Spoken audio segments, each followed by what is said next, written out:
किसी uniform civil code को लागू करने की बात होती है वो एक प्रक्रिया के तहत होती है। उसमें सभी स्टेक होल्डर्स के इश्यूज़ को लिया जाता है, उन पे डिस्कशन होता है और फिर बात होती है। पर आज़ादी के बाद से इसको लागू करने का मत संविधान सभा के अधिकतर सदस्यों का था। स्वयं अंबेडकर जी, बाबा साहब अंबेडकर जी ये मानते थे कि एक देश में दो विधान नहीं होने चाहिए,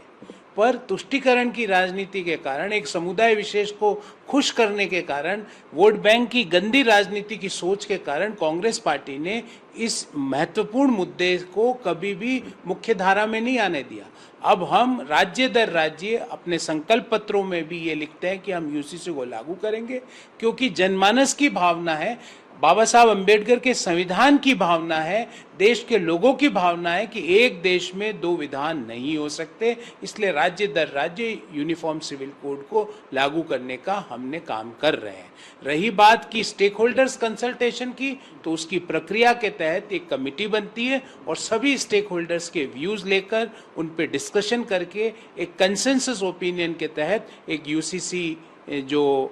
बिल है उसको बनाया जाता है और उसको राज्य विधानसभाओं में पास कराने का काम, जो संकल्प हमने उन राज्यों के मतदाताओं के सामने लिया था, उसको पूरा करने का काम हम कर रहे हैं।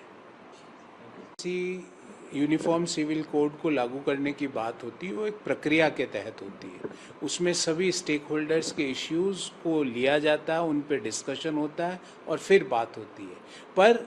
आज़ादी के बाद से इसको लागू करने का मत संविधान सभा के अधिकतर सदस्यों का था। स्वयं अंबेडकर जी, बाबा साहब अंबेडकर जी ये मानते थे कि एक देश में दो विधान नहीं होने चाहिए,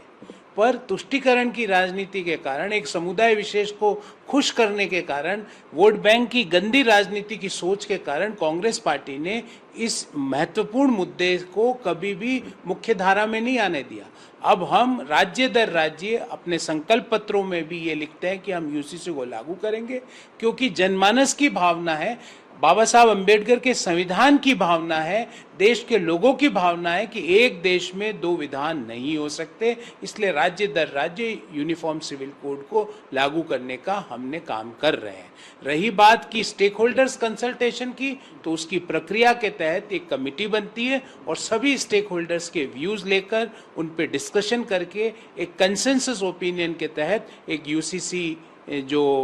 बिल है उसको बनाया जाता है और उसको राज्य विधानसभाओं में पास कराने का काम, जो संकल्प हमने उन राज्यों के मतदाताओं के सामने लिया था, उसको पूरा करने का काम हम कर रहे हैं।